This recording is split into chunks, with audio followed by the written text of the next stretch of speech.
send her home right now, Aubrey. I feel like a hoe that's just been pimped, and that's it. To have you here. That's one thing that we can make clear. She's not gonna be in Danity Kane. $300.30.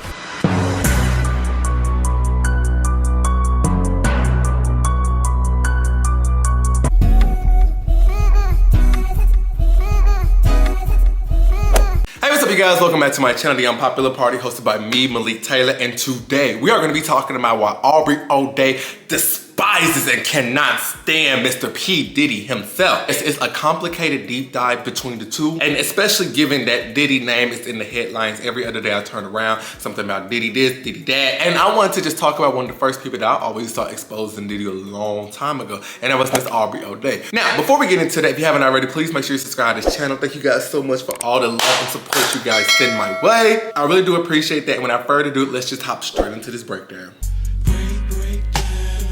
Now, before I get into why Aubrey cannot stand P. Diddy, who is Aubrey O'Day? If you're a younger viewer, you probably done seen Aubrey O'Day on the latest season of Baddies on Zeus Network. Fun fact, just to jump ahead a little bit, but Aubrey and Natalie, they've been close and cool for a long time, since like the 2010s era. Hi! Look at how pretty she is!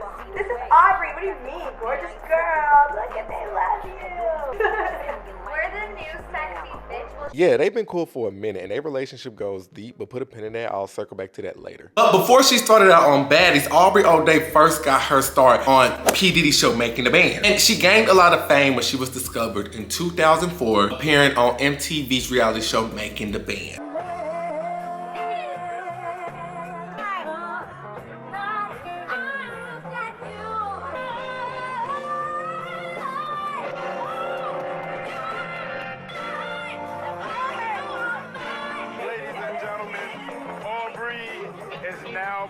Making the Band was a show that oversaw P. Diddy putting this like band together. He was acting as the man of the house, overseeing it was all these people auditioned to be a part of the band, what makes a girl-boy mixed band. And it was up to him who made the final say-so. And such groups that was found to do the show Making the Band, you have the band, Day 26, Danity Kane. Most popular to a lot of people is Danity Kane. It's just stepping, it's just a step. I can't have it, I'm jumping ahead. Aubrey O'Day made her debut in season 3 of Making the Band when Diddy was forming Danity Kane. And Aubrey just so happened to be one of the breakout stars. Aubrey, stop looking at him like he's a steak. Walk like you somebody. Sit. Slow now. All the way, hold your pose. 5, 6, 7, 8. Your name Aubrey? You hang around black people? Got some black in your family? Something like that? You dance like you do. Y'all should all look at her and realize that she's dancing, she's feeling the music.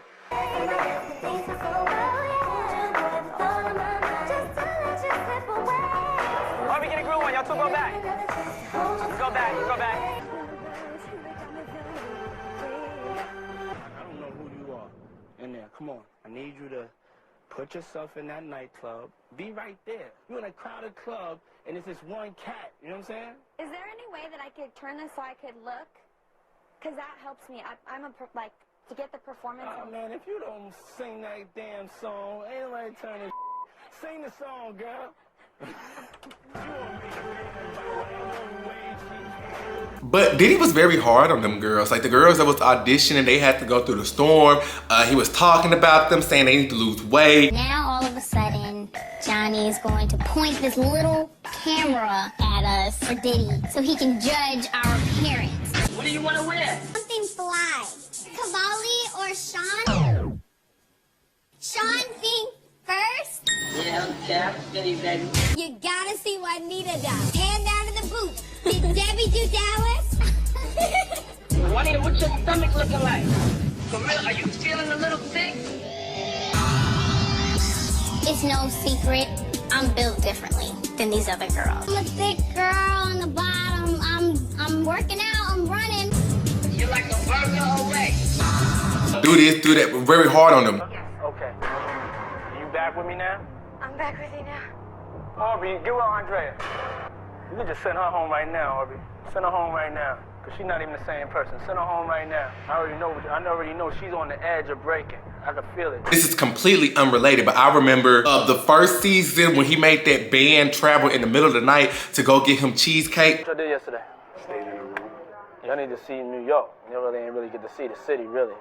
You need that vehicle. Yeah, I told you it's gonna be rough this weekend. I want. You get a vehicle home, possibly. You could possibly. I'm starving too. You know something? I want me a piece of cheesecake. You know where to get the cheesecake spot is at? Yeah.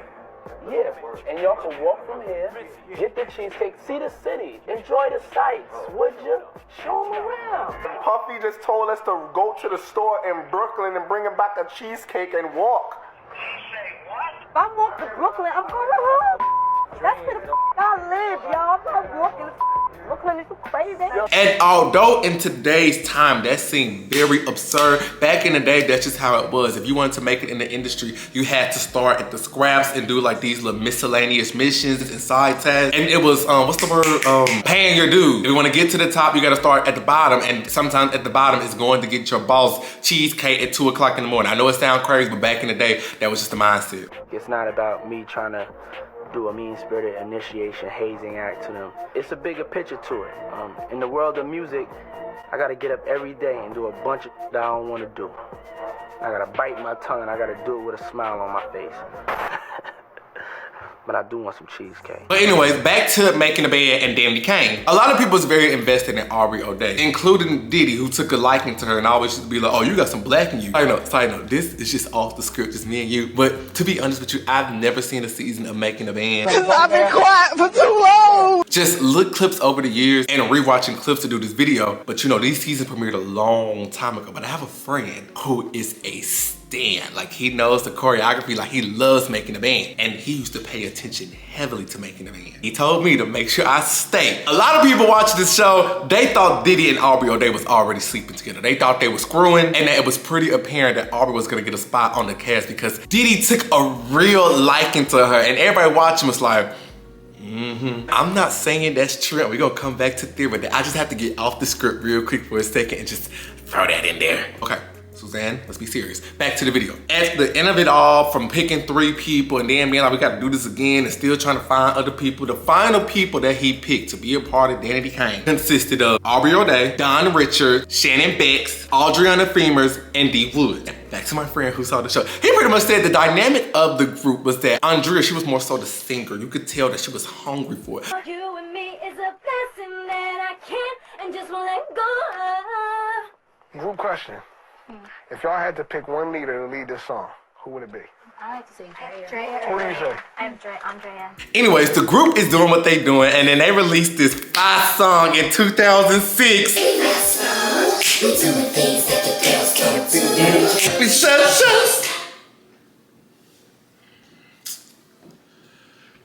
The partnership between Aubrey O'Day and Diddy was going very smooth until it wasn't. Now, on the show, Diddy and Aubrey, they would begin to clash. Aubrey was always the one to be outspoken or say something that she felt like wasn't right, or she didn't like how Diddy was handling things. Diddy felt like she was losing herself because she was hanging out with Kim Kardashian, going down the wrong path. But Aubrey would be like, no, like, we don't like this, and I'm standing up for the group because we just want to have a good album. So I'm on the coming at you the most respectful way I can right now. We are not working together. Nothing disrespectful, I swear to you. We're fighting because we love DK, because we love Bad Boy, because we love Puff, because we want a good album. They're just so different, and we all absolutely hate.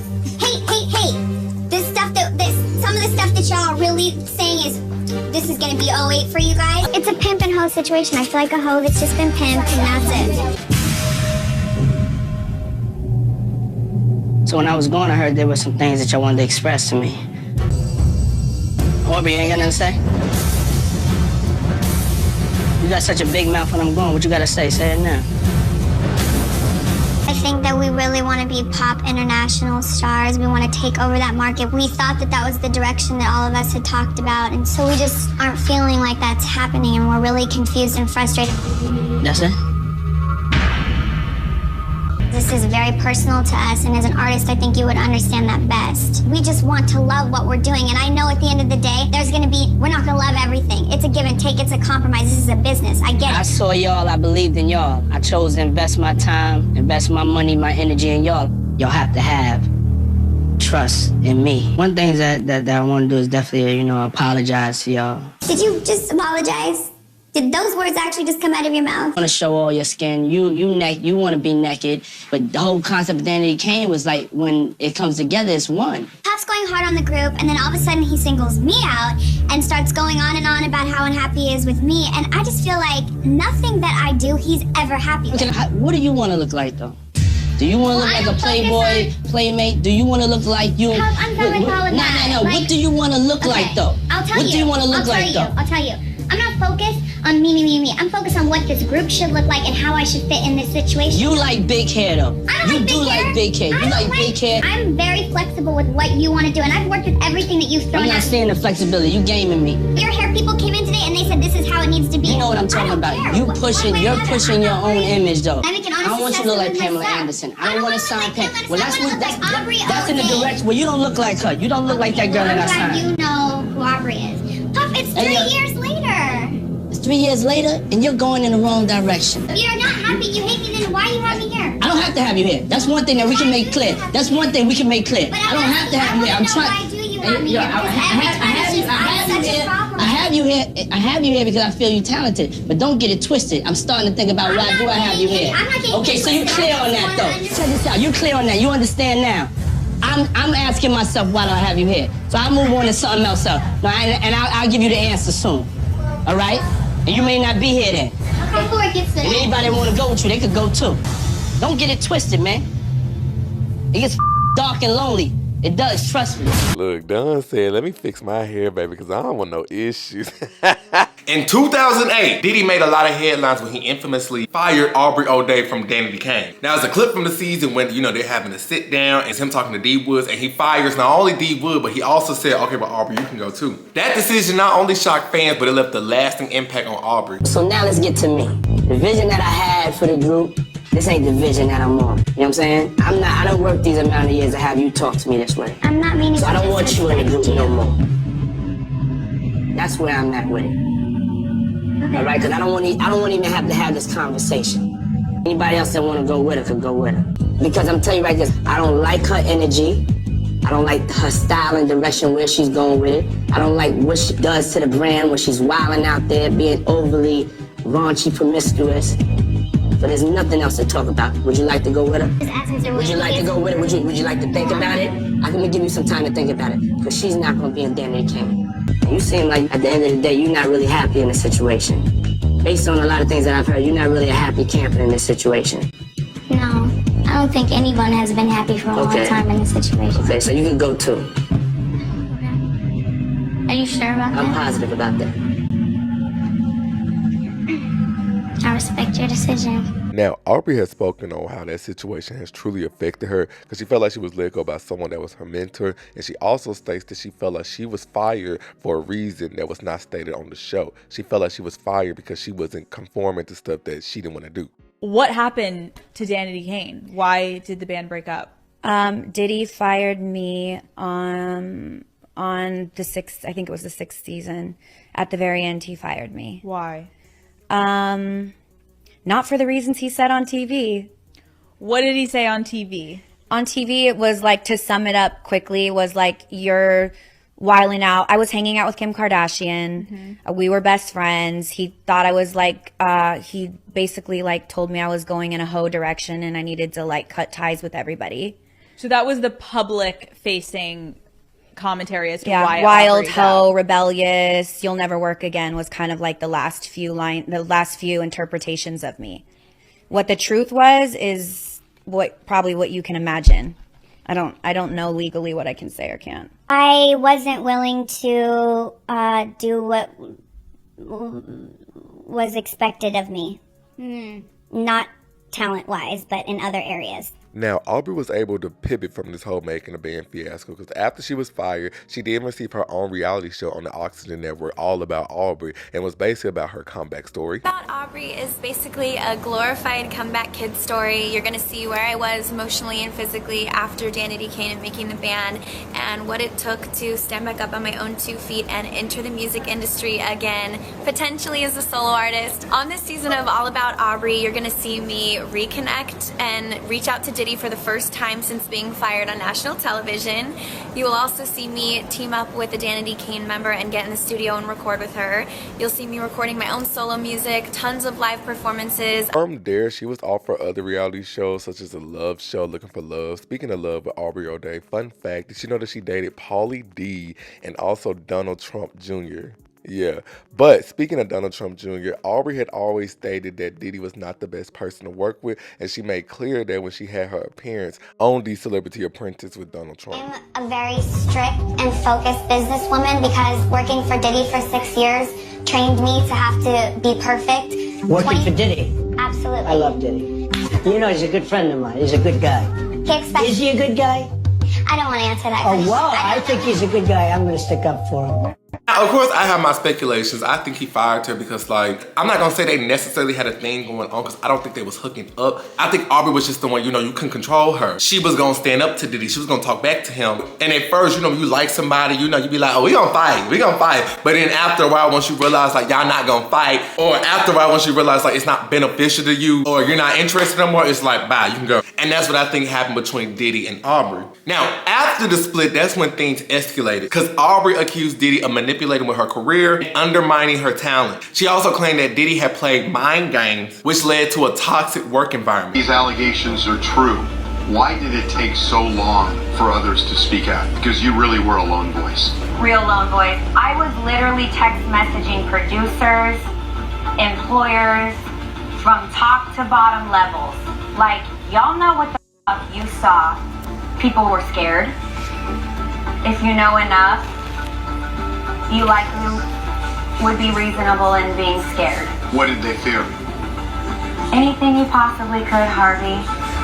A flat tire, being murdered, I don't know. There's a lot of things people fear. I have over 600 license plates screen capped in my phone right now from the past 3 months of just random cars that were parked outside my home that didn't look right. Or I'll make a quick U-turn if I need to get some groceries and like a big car busts a U-turn in a really weird spot. And this is something that Aubrey has been adamant about and has kept the same energy on before all of this stuff has been going on in 2023, 2024. Because Aubrey has stated that that fallout has affected not only her mental health, but it also affected her career trajectory. Aubrey has often talked about the emotional tolls of the entire industry and how it has shaped her experience and perspective on the music industry. You know, I have such a love-hate with it all because I don't think I would have been able to be so successful in so many other areas had I not been trained under Diddy. He was the hardest person that you can work for, and it was torture. And not the work part of it, but the other stuff. Mind games, like just all the girls were so divided and the men and the people running it had their hands in it. There was a lot of betrayal, there was a lot of lies, there was a lot of, you know, when you're young and impressionable and we understand our beauty as women through the eyes of the people observing us. Well, who's observing us? Men. It's difficult when you're that young to understand your worth as a woman through the men that I was around, and that was very traumatic. I don't think any of us have healed from that. Fast forward to today, when all this stuff came out, first of all, this is when I knew it was some stuff, you know, shady about to come out because Diddy signed over the masters to all his former groups, and Diddy has held that over their heads for the longest, and especially Music Mode. We're not just gonna sign over the masters to you if we're not benefiting. But Diddy signed over all this stuff to like Danity Kane and other previous groups, and Aubrey said, I got on the phone because I'm a girl's girl, and I told the other girls, do not sign this. Any claims or wrongdoings or actions prior to the date of the release, I have to sign an NDA that I will never disparage Puff, Bad Boy, Janice Combs, or Justin Combs' music, or EMI, or Sony ever in public. So that you just got recently for this thing? I got it a few months ago when he started doing this. So what's happening is artists, some of them, not all of them, are being given streaming royalties and ownership back over our publishing on songs that we wrote at a time when you know that you have to stream a song 1 million times to make a cent. Yeah. Okay, it's hundreds of dollars. And me as somebody that's a girl's girl, I hit everyone in my group and said, absolutely do not take this deal. Okay. I'm being offered a few $100s to sign away my rights to ever tell the story of what I went through again. Some of his artists have been rumored to be driving Uber, so a deal like this looks pretty good because you need the money or because you're scared to ever go against Puff. I'm somewhere in the middle of I don't give a. I received the publishing deal. I know what it says. I know how much money it was giving me. I'll tell you, 330 cents. $300.30 for a full release of all claims against Diddy and many other players. At this point in time, what do you think his motivation was there? I think you would probably be making moves to keep as many people quiet as possible. It was attached with an NDA clause. It's like, if I'm gonna give y'all music back, you cannot talk about me, you cannot talk about my mother, you cannot talk about my kids, you cannot talk about experience. It's like an NDA attached to it. And Aubrey was like, no, because basically what he's doing, he's trying to silence you. I remember everybody on social media was like, yeah, that's right, Diddy giving him praises. But I was like, I don't know, it's kind of something fishy with it. Ever since then, Aubrey has been exposing Diddy. Like when Cassie did that lawsuit, Aubrey was like, shout out to her. Even when Diddy was like, enough is enough, my character's being destroyed, Aubrey tweeted, she was like, Diddy did not apologize to Cassie. He apologized to the world for seeing what he did. He says he's disgusted with himself, and now he was disgusted with himself then, but apparently he wasn't disgusted with himself enough to not pen this statement out calling her a liar and denying all of it. Leave God and Mercy out of this. They aren't present here, and you know it. Like, she was coming for his neck. Now, the only thing I give Aubrey the side eye about, you know, I never forget the shock on my face when I saw the cast of Baddies Caribbean and I saw Aubrey was gonna be on the cast, and I was like, Okay, pause. She said that she wanted to get a break from Diddy, but I'm like, girl, you didn't run too far, because if you're trying to get a break from Diddy, and Diddy is close with Liam Palmer, you just went from the front of the house to the back of the house. It's kind of like me trying to escape hell, and you're like, I'm gonna leave Lucifer to go to the devil to get out of hell. I don't think it worked like that. I think Aubrey knows a lot more about the industry, which leads me to my final conclusion and theory is that Aubrey is with the stuff, it's just that she just was not with the stuff with Diddy. Aubrey has talked about how she has been to these crazy sex parties in the industry with the elite. She has seen the parties where they have, oh yes. Last nights, there are sex parties in every city. I go to all the sex parties in LA. They're whack. I could throw better ones. Start throwing them. Maybe. Take me through a night at an Aubrey O'Day sex party. What would it be like? I mean, the sex party I just went to, I was just like, all I saw was generational trauma on a bed. Can I get some details on what happens here? So you arrive, where it's a nice house in the hills, I'm assuming? Yeah, so a nice house in the hills. A lot of the celebrities have masks on. Then it's a lot of agents and money men. Ooh, ugly. You had a sex party with your agent, huh? Yeah, exactly. I saw a few of my old agents like, yeah, I knew you were a little down low freak. And then like they do a performance. All the performers are OnlyFans people. Mm-hmm. Their company heads are usually there. All of the big ones are there. All their big girls are there. They all have sex with each other. Chicks with Chicks is very big in LA. Everybody from rappers to sports guys to everybody wants a woman, a female face, female titties, and a dick fucking them. Sex parties is nothing to her, and I'm not shaming her, but she has seen in the industry, like, you know, big elites and big, you know, rappers and men have come together in these sex parties in these masks, like Squid Games. They're doing all this stuff. I think Aubrey was with the shit, she just wasn't with the shit with Diddy, and Diddy was pissed about that, and that's why he fired her, because Diddy wanted her to play along with him. But Aubrey was like, no, I don't want to. And this is just off the script, in my opinion. Aubrey was like, yes, I am a freak, and I do like that. I just don't like Diddy. But that's not to shame the girl. The point of the matter is, Aubrey was one of the first girls to be calling out the practices of P. Diddy, and she used to always be very adamant about what she is saying. Her story, in that regards, of P. Diddy has never switched up. It has never been indifferent. And D. Woods has even been like, But that's all I have to say about this video. What do you guys think about that crazy relationship between Aubrey O'Day and P. Diddy? Put all your thoughts in the comment section below, and I will see you guys in my next video. Bye!